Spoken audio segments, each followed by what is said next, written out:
इस वीडियो के अंदर मैं आपको बताने वाला हूँ इनकम टैक्स की रिटर्न फाइल करना आपके लिए कब ज़रूरी हो जाता है। तो वैसे तो इनकम टैक्स के अंदर एक लिमिट बताई गई है इनकम की। उस इनकम की लिमिट क्रॉस करते ही आपके लिए इनकम टैक्स की रिटर्न को फाइल करना ज़रूरी हो जाता है। बट यहाँ पर मैं आपको ये भी बताने वाला हूँ कि अगर आपकी इनकम उस लिमिट से कम भी हो, सपोज़ करें आपकी इनकम केवल 50,000 ही है, बट कुछ अगर आप हाई वैल्यू ट्रांजैक्शन को कर लेते हैं तो उस केस में फिर आपके लिए इनकम टैक्स की रिटर्न को फाइल करना ज़रूरी हो जाता है। तो चलिए सबसे पहले तो वो इनकम की लिमिट जानते हैं जहाँ पे आपको इनकम टैक्स की रिटर्न फाइल करनी ज़रूरी है। उसके बाद फिर हम वो हाई वैल्यू ट्रांजैक्शन भी देखेंगे जहाँ पर आपकी इनकम तो बहुत कम है बट इनकम कम होने के बाद भी आपको इनकम टैक्स की रिटर्न फाइल करनी पड़ रही है। तो चलिए डिटेल में अपनी वीडियो की तरफ बढ़ते हैं।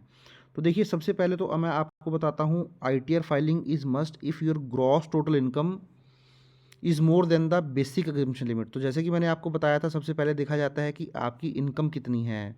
तो अगर आपकी इनकम बेसिक एग्जम्पशन लिमिट से ज़्यादा है तो उस केस में फिर आपको इनकम टैक्स की रिटर्न फाइल करना ज़रूरी हो जाता है।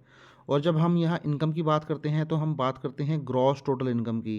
तो ग्रॉस टोटल इनकम का मतलब होता है जैसे आप सेक्शन 80C से लेकर 80U तक जो है इन्वेस्टमेंट करते हैं डिफरेंट डिफरेंट सेक्शंस के अंदर, जो कि इन्वेस्टमेंट बेस्ड होते हैं, एक्सपेंडिचर बेस्ड होते हैं। एक्सपेंडिचर में जैसे कि आपके बच्चों की ट्यूशन फीस वगैरह हो गया, उसकी आप डिडक्शन क्लेम कर लेते हैं 80C में, या फिर 80C के अंदर PPF में इन्वेस्टमेंट करते हैं, होम लोन प्रिंसिपल की पेमेंट करते हैं, 80D में मेडिकल एक्सपेंडिचर करते हैं या मेडिकल मेडिकल इंश्योरेंस लेते हैं। तो इस तरीके से 80C से लेकर 80U तक जो भी डिडक्शन होती हैं उसको लेस करवाने से पहले की जो इनकम होती है उसको ग्रॉस टोटल इनकम बोला जाता है। तो अगर ग्रॉस टोटल इनकम आपकी बेसिक एग्जम्पशन लिमिट क्रॉस कर जाए तो आपके लिए इनकम टैक्स की रिटर्न को फाइल करना ज़रूरी हो जाता है। तो अब क्वेश्चन उठता है कि बेसिक एग्जम्पशन लिमिट का मतलब क्या है। तो देखिए basic exemption limit old tax regime और न्यू टैक्स रिजीम में डिफरेंट डिफरेंट है। सबसे पहले मैं ओल्ड टैक्स रिजीम बता देता हूँ, क्योंकि अगर आप ओल्ड टैक्स रिजीम में जाएंगे ITR फाइल करेंगे तो वहाँ पर आपको ओल्ड टैक्स रिजीम की बेसिक एग्जम्पशन लिमिट का ध्यान रखना पड़ेगा। तो ओल्ड टैक्स रिजीम की अगर मैं बात करूँ तो ओल्ड टैक्स रिजीम में 3 कैटेगरी में डिवाइड किया हुआ है। एक तो जनरल सिटीजन की बात की गई है। जनरल सिटीजन का मतलब है ऐसे पर्सन जिनकी एज 60 ईयर से बिलो है। तो अगर आपकी भी एज 60 ईयर से बिलो है और आपकी ग्रॉस टोटल इनकम 2.50 लाख से ज़्यादा है तो आपको ITR फाइल करनी ज़रूरी हो जाएगी, जो कि बेसिक एग्जम्पशन लिमिट है। वहीं अगर मैं सीनियर सिटीजन की बात करूं जिनकी एज 60 ईयर टू 79 ईयर है, ऐसे पर्सन की जो बेसिक एग्जम्पशन लिमिट बताई गई है वो 3 लाख रुपीज़ बताई गई है। तो इसका मतलब यहाँ पर अगर आपकी gross total income 3 lakh cross करेगी सीनियर सिटीजन के केस में तो ITR फाइल करना मस्ट हो जाएगा। वहीं अगर मैं सुपर सीनियर सिटीजन की बात करूं जिनकी एज 80 ईयर या अबव है तो वहाँ पर बेसिक एग्जम्पशन लिमिट बताई गई है 5 लाख रुपीज़। तो मीन्स इनकी अगर gross total income 5 lakh cross करेगी तो इनको ITR फाइल करनी ज़रूरी हो जाएगी। अब इसी तरीके से मैं बात कर लेता हूँ basic exemption limit in old tax regime. तो ओल्ड टैक्स रिजीम में देखिए कोई भी एज की लिमिट नहीं है, चाहे आप 60 ईयर से कम हो मीन्स जनरल सिटीजन हो, या फिर आप 60 टू 79 ईयर हो सीनियर सिटीजन हो, या फिर आप 80 ईयर एंड अबव हो सुपर सीनियर सिटीजन हो।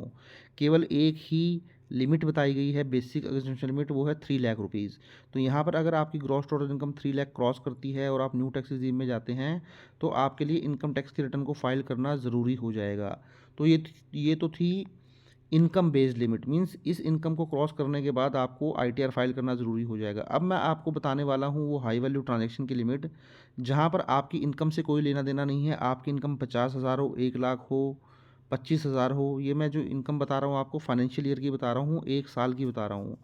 तो अगर आपकी इनकम इन लिमिट से कम भी है तब भी आपको इनकम टैक्स रिटर्न फाइल करना ज़रूरी हो जाएगा। तो वो सिचुएशन चलिए देख लेते हैं कौन कौन सी हो सकती हैं। तो देखिए यहाँ मैंने आपको बताया है cases where when ITR file must even gross total income is not more than the basic exemption limit. तो देखिए इनको बोला जाता है high value transaction under 7th proviso to section 139 subsection 1। तो सेक्शन 139 सब सेक्शन 1 के अंदर साथियों आप अपने इनकम टैक्स की रिटर्न को फाइल करते हैं 31 जुलाई से पहले। वहाँ पर एक 7th प्रोवाइजो बताया गया है। उस 7th प्रोवाइजो के अंदर कुछ हाई वैल्यू ट्रांजेक्शन बताए गए हैं कुछ पर्सनस के लिए जो कि ध्यान रखने हैं, और उन पर्सनस को जो है ITR फाइल करनी मस्ट हो जाएगी। तो देखिए यहाँ पर 7th प्रोवाइजो के अंदर कुछ सर्टेन क्लास ऑफ पर्सन बताए गए हैं जिनको आप स्पेसिफाइड पर्सन बोलते हैं, और उनके लिए ये बोला गया है अगर ये स्पेसिफाइड पर्सन कुछ हाई वैल्यू ट्रांजैक्शन कर लेंगे तो वो ITR फाइल करनी मस्ट हो जाएगी। तो सबसे पहले तो वो स्पेसिफाइड पर्सन हम जान लेते हैं कि वो स्पेसिफाइड पर्सन किन किन को बोला गया है। तो स्पेसिफाइड पर्सन में कोई भी इंडिविजुअल आ जाएगा। इंडिविजुअल का मतलब हो गया राम, श्याम, रघु, तो किसी भी तरीके का इंडिविजुअल हो गया। HUF हो गया means Hindu undivided family, BOI हो गया बॉडी ऑफ इंडिविजुअल्स, AOP हो गया एसोसिएशन ऑफ पर्सन्स, AJP हो गया आर्टिफिशियल जुडिशियल पर्सन। तो देखिए ये 5 तरीके के पर्सन यहाँ पर कवर किए गए हैं। अगर ये 5 तरीके के पर्सन कुछ सर्टेन हाई वैल्यू ट्रांजेक्शन कर लेते हैं तो इनको इनकम टैक्स की रिटर्न फाइल करना ज़रूरी हो जाएगा, इवन इनकी gross total income 2.50 lakh, 3 lakh, 5 lakh से कम क्यों ना हो। तो ऐसे पर्सन को स्पेसिफाइड पर्सन बोला गया है। तो चलिए अब वो हाई वैल्यू ट्रांजैक्शन देख लेते हैं जो ये स्पेसिफाइड पर्सन के द्वारा कैरी किए जाएंगे। तो देखिए हाई वैल्यू ट्रांजैक्शन जो कि 7th प्रोविजो सेक्शन 139 सबसेक्शन 1 के अंदर आते हैं, उसके अंदर सबसे पहला जो ट्रांजैक्शन है वो है अगर आपका कोई करंट अकाउंट है और उस करंट अकाउंट के अंदर आप 1 करोड़ से ज़्यादा का डिपॉजिट कर देते हैं एक फाइनेंशियल ईयर के अंदर, तो ऐसे केस में ये हाई वैल्यू ट्रांजैक्शन माना जाता है और ऐसे केस में आपको इनकम टैक्स की रिटर्न को फाइल करना मस्ट हो जाता है। वहीं सेकंड ट्रांजैक्शन है foreign travel expenditure exceeding 2 lakh rupees. अगर आप एक साल के अंदर फॉरेन ट्रैवल के ऊपर 2 लाख से ज़्यादा का खर्चा करते हैं आप खुद अपने ऊपर, या फिर किसी को करवा भी देते हैं, किसी को फंड कर देते हैं, तब भी आपको इनकम टैक्स रिटर्न को फाइल करना ज़रूरी हो जाएगा। या फिर आप बोल सकते हैं aggregate electricity expenditure exceeding 1 lakh rupees. आपने पूरे एक साल के अंदर जो बिजली का बिल पे किया है वो 1 लाख से ज़्यादा का अगर पे किया है तो आपको इनकम टैक्स की रिटर्न फाइल करना ज़रूरी हो जाएगा। तो देखिए ये 3 हाई वैल्यू ट्रांजेक्शन माने गए हैं 7th प्रोवाइजर टू सेक्शन 139(1) में, क्योंकि 139(1) आपको कहता है कि आपको इनकम टैक्स की रिटर्न फाइल करनी है। तो उसके अंदर कुछ इनकम टैक्स की लिमिट जो मैंने आपको बताई हैं इनकम की लिमिट वो आपको ध्यान रखनी है। बट वो 7th प्रोविज़ो के अंदर ये बताया गया है कि अगर आपकी इनकम की लिमिट मीट भी ना करे, मीन्स 50,000 है, 1 लाख है, 2 लाख है, कितनी भी इनकम है आपकी, आपने अगर ये ट्रांजेक्शन कर लिए तो आपको इनकम टैक्स की रिटर्न फाइल करनी पड़ेगी।